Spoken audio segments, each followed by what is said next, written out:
The Auction of Fate. The sun hung low over the small Texas town, bleeding rust and gold across the horizon. Dust rose from the wooden planks of the auction yard as men leaned on fences, voices thick with laughter and whiskey.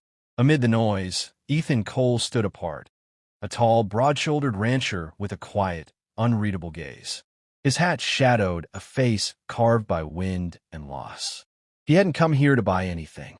Not really. He told himself he was only curious about what desperation had become in this drought-stricken year. The livestock were thin, the crops were gone, and people were selling whatever they could. But when the sheriff stepped onto the platform and cleared his throat, silence rolled through the crowd. "Last on the list," Sheriff Briggs called, glancing uncomfortably at the sheet in his hand. Two sisters, Clara and Lena Hayes. Debt collection under county supervision. Were companions for hire, labor and domestic duties included. A murmur spread.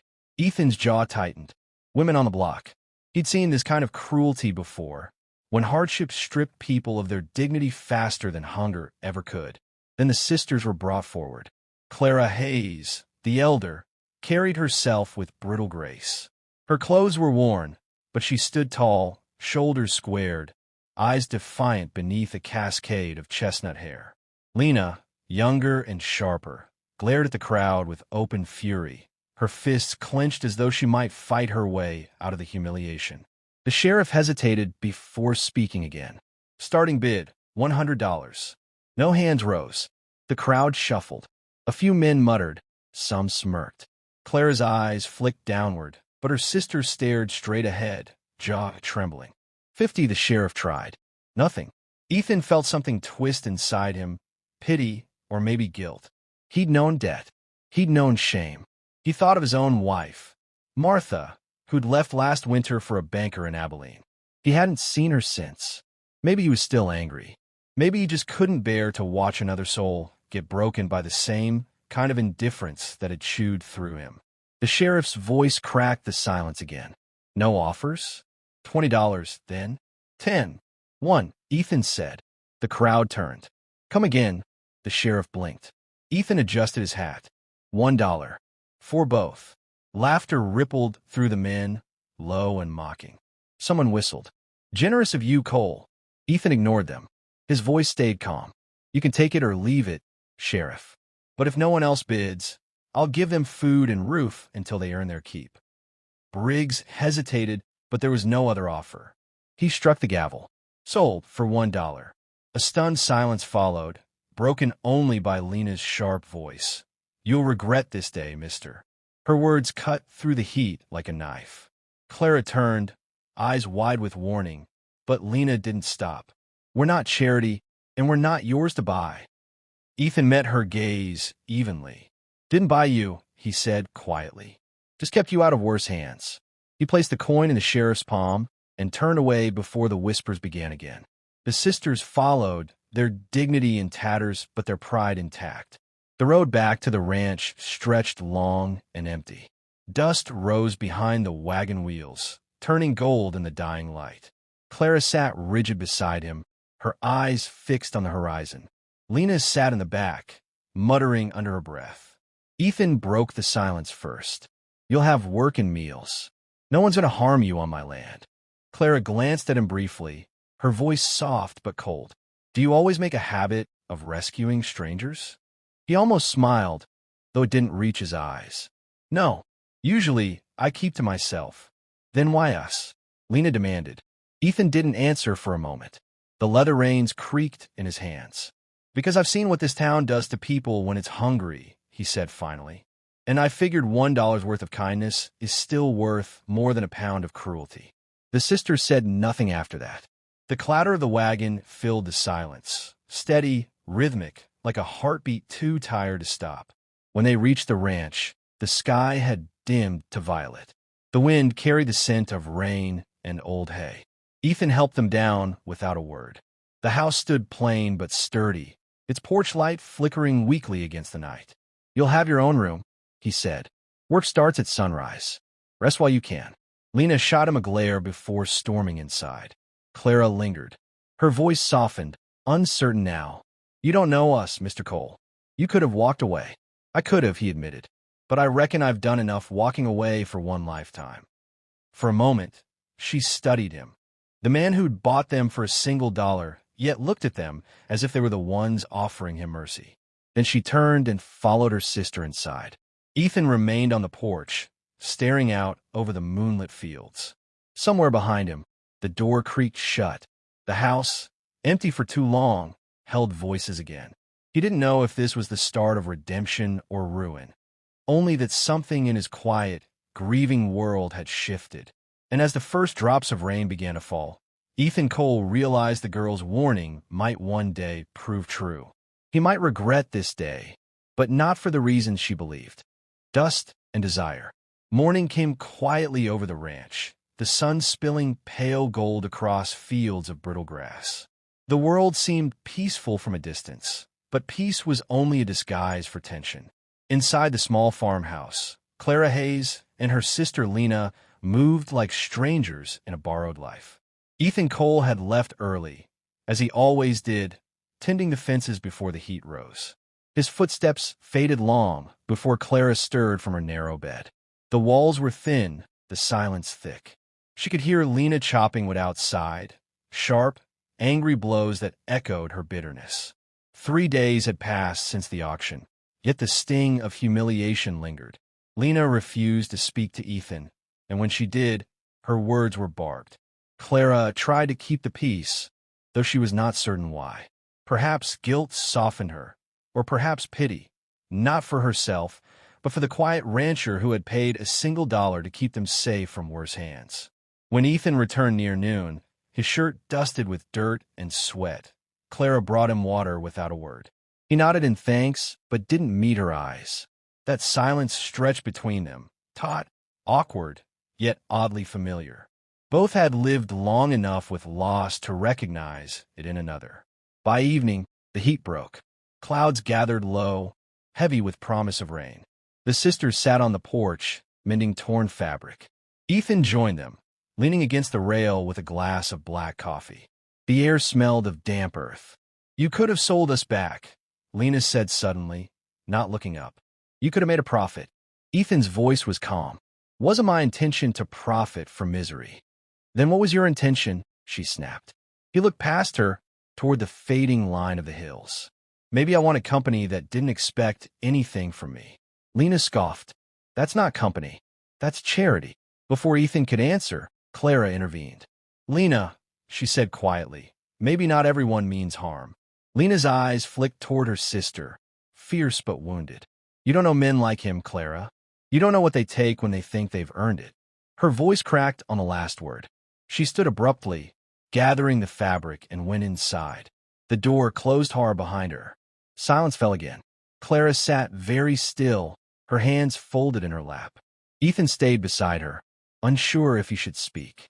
"She's not wrong," Clara said finally. "The world's been cruel to us both." Ethan's jaw tightened. "Then maybe it's time you met someone who isn't." Clara looked at him, really looked. Beneath the dust and quiet strength, there was a man hollowed by something deep, loss, regret, and a loneliness he carried like a wound. "You're married," she said softly. "I saw the ring." He turned the band on his finger, eyes fixed on the horizon. "Was. She left last winter. Said she couldn't stand the silence of this place." "I'm sorry." "Don't be," he said. The silence stayed, and so did I. Clara smiled faintly, though the expression carried no joy. "I was married once too. He died before we could fix what was broken. Sometimes I think grief is kinder than regret." Ethan looked at her then, not with desire, but with understanding. Two strangers bound by the same emptiness. As the first drops of rain began to fall, Clara stood to gather the laundry from the line. Ethan followed to help. Together, they worked in silence, moving through the soft rhythm of falling water and whispered wind. For a moment, it felt almost natural. Two souls moving in quiet harmony, as if they'd done this for years. When a storm passed, the world smelled of wet cedar and dust. The three of them ate in near silence. Lena kept her head down, her anger cooling but not gone. After dinner, she retired early, leaving Clara and Ethan alone by the fire. The flames threw soft light across the room. Shadows danced on the walls, gentle and restless. Clara folded her hands, watching the fire rather than him. "You don't have to keep us," she said quietly. "Once we earn enough, we'll move on." Ethan stared into the flames. "You think that's what I want? I think you're a man trying to forget something." His eyes met hers, slow and steady. "And what about you?" She hesitated, the answer caught in her throat. "I'm trying to remember who I was before life turned cruel." Their words hung in the air, fragile, dangerous. Clara rose to leave, but before she reached the door, he spoke again, his tone low. "I don't know what brought you here, Miss Hayes, but I know what keeps people from healing, pride. It'll choke you if you let it." She turned back, her gaze softening. "And what keeps you from healing, Mr. Cole?" He didn't answer. Only the fire cracked between them, burning slow and low. Outside, Lena stirred in her room, listening through the thin walls, her heart twisting with fear that her sister was drifting toward another heartbreak. Inside, Ethan and Clara sat in a silence that spoke louder than confession. The air between them pulsed with something unspoken. Not yet love, but its dangerous beginning. When Clara finally stood and said goodnight, her voice trembled. Ethan watched her disappear down the narrow hall, his heart heavy with a feeling he had sworn never to feel again. He stayed by the fire long after it died, turning his wedding ring between his fingers until the metal burned against his skin. Outside, the rain returned, soft, steady, and relentless. It washed the dust from the earth, but not from their hearts. And though neither would admit it aloud, both knew something had begun that could not remain innocent for long. Shadows of betrayal. The storm rolled in just after dusk, turning the sky into a bruised expanse of thunder and wind. The ranch groaned under the weight of it, doors rattling, horses neighing in the stables, and rain hammering against the tin roof like restless fingers. Inside, Ethan Cole moved with calm urgency, checking windows and latching shutters. Years of solitude had made him efficient in disaster, but tonight his thoughts were elsewhere, on Clara Hayes, and on the quiet war he felt waging within himself. Clara was by the kitchen window, the soft light tracing her profile in gold. Her hair clung damply to her neck, her eyes fixed on the wild horizon. When the wind flung open the back door, she startled, and Ethan was there, catching it, closing it, standing too close for comfort. "You should rest," he said, voice low but steady. "I can't," she replied. "The horses sound frightened." "I'll take care of it." She hesitated. "Let me help." He studied her for a moment, then nodded. Together, they moved out into the rain, torches in hand. The storm was merciless, sheets of water blurring the world into silver and shadow. In the barn, the animals thrashed against their stalls, eyes wide with panic. Clara moved among them, murmuring calm words, her touch gentle and sure. Ethan watched her, rain dripping from his hat brim. In her grace under fear, he saw the strength of someone who'd endured far worse storms than this. When the wind tore a shutter loose, Ethan climbed to secure it. Clara steadied the ladder with both hands. Lightning struck close, too close, and the crash sent her stumbling. He caught her mid-fall, his arms locking around her. For a heartbeat, time stilled. Her breath trembled against his throat. His hands lingered where they shouldn't. Their eyes met. Neither spoke. The thunder outside became a distant murmur compared to the pulse of something far more dangerous between them. Clara stepped back first, her face pale, her lips parted as if to speak. Then she turned away. "We should finish with the horses," she said, voice uneven. He nodded, but the moment hung between them, alive and unspoken. By the time the storm eased, the night had deepened into silence. The barn smelled of rain, hay, and something heavier, the residue of temptation. Clara leaned against a beam, soaked and exhausted. Ethan stood across from her, torn between decency and desire. "You shouldn't be out here this late," he said softly. "Neither should you." The words carried no accusation, only truth. She looked at him then, really looked.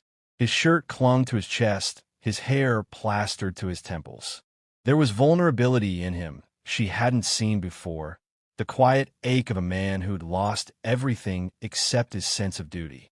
"I told myself I'd never trust another man," she whispered. "But you make it hard to keep that promise." Ethan's jaw tightened. "You shouldn't trust me either." "Why not?" "Because I'm still wearing a ring that belongs to someone who doesn't love me." Clara's gaze dropped to his hand. "Then take it off." He looked down at the band, dull, weathered, a circle of metal heavy with memory. Slowly, he slipped it from his finger and set it on a wooden beam between them. The sound was soft, final. In the silence that followed, something inside both of them broke open. The distance they'd guarded so carefully collapsed. Ethan stepped forward. Clara didn't move. Their lips met, hesitant, trembling, and full of the sorrow of two people who knew better but could no longer help themselves. The kiss was not wild. It was desperate. It spoke of loneliness and guilt, of everything they tried to bury. When they finally pulled apart, both were breathing hard, as if the storm had passed through them instead of over them. Clara turned away, pressing a hand to her chest. "We shouldn't have done that." "I know. This changes everything." "I know," he said again, but his voice was rough, thick with emotion. Before either could speak further, the barn door burst open. Lena stood there, framed in the doorway, her face pale with fury. "I knew it," she hissed. "I knew you'd do this." "Lena," Clara began, but her sister's words sliced through her. "You promised we'd start over, that we'd never let another man ruin us. And here you are, just like before." Clara's eyes filled with tears. "It's not what you think." "It's exactly what I think," Lena spat. "He bought us, Clara. Bought us like property. And you're falling in love with him." Ethan stepped forward, his tone steady but urgent. "That's enough." But Lena's voice broke into a sob. "You think kindness excuses everything? You think you're different from the men who laughed at that auction? You're not." The accusation landed like a whip. Ethan said nothing. Clara turned away, her face hidden, her shoulders trembling. The rain began again, softer this time, a whisper instead of a roar. Without another word, Lena stormed back toward the house. Clara lingered, torn between love and loyalty, shame and longing. When she finally looked at Ethan, her eyes were hollow. "I can't stay," she said. He didn't try to stop her. "I know." For a long moment, they stood there, two silhouettes in the dim light of the barn, surrounded by the echoes of what could never be. Then she turned and walked away, her figure fading into the rain. Ethan stayed behind, the wedding ring still glinting faintly on the beam. He reached for it, hesitated, and left it there. The barn felt colder without her. The storm had passed, but the damage it left behind was just beginning. And as the thunder rolled away into the distance, Ethan understood that the hardest part of sin wasn't the act itself. It was the silence that followed. "You'll regret this day." The ranch was silent again. Months had passed since that night in the barn, since the storm, the kiss, the breaking of hearts.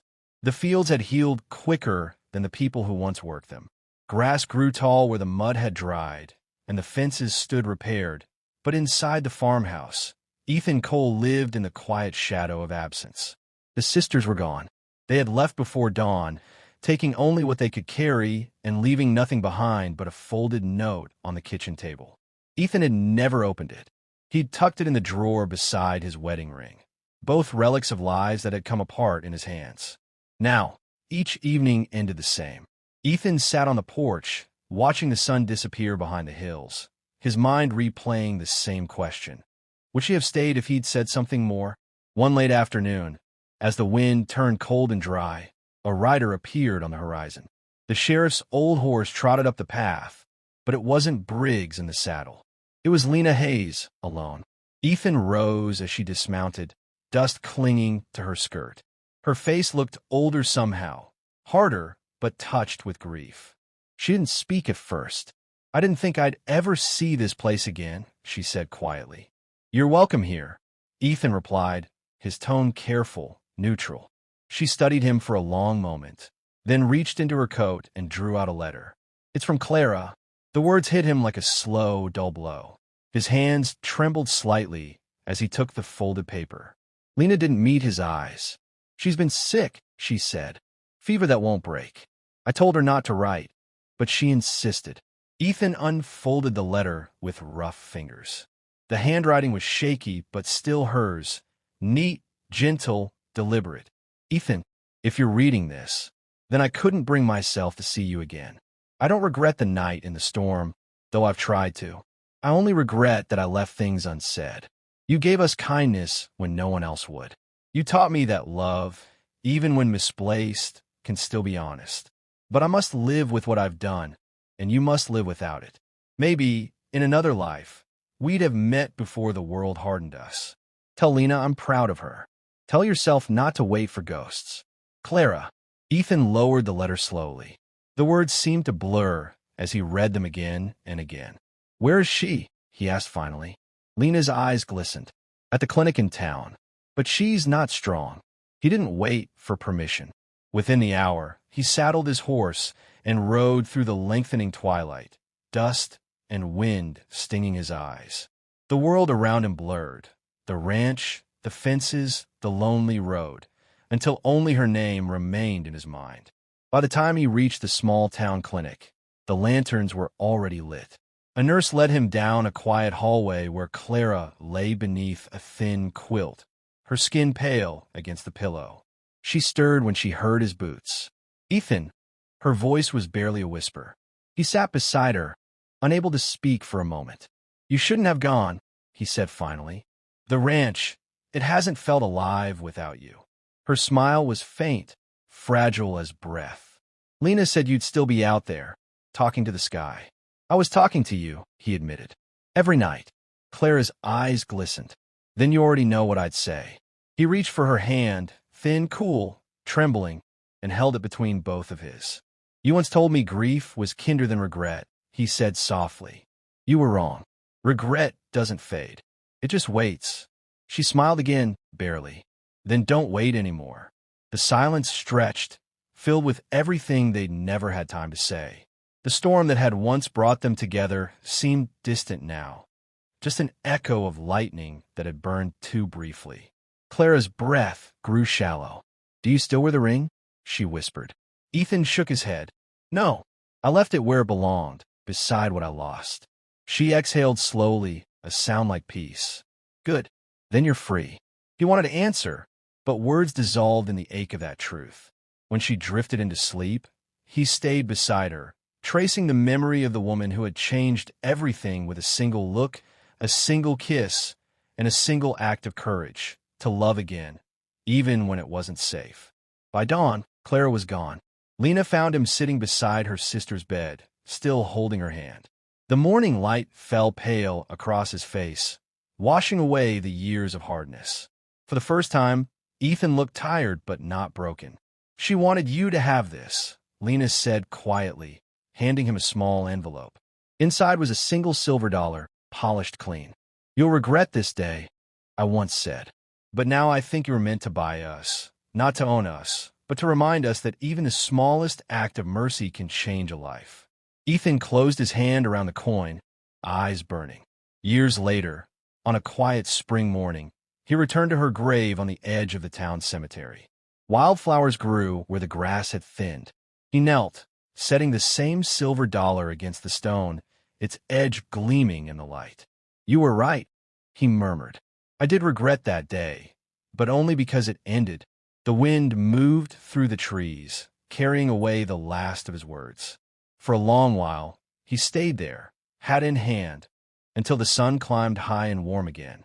Then he rose, turned toward the open fields, and walked back the way he'd come, alone, but finally at peace. The story that began with $1 ended with something far more costly: the price of love and the grace of letting it go.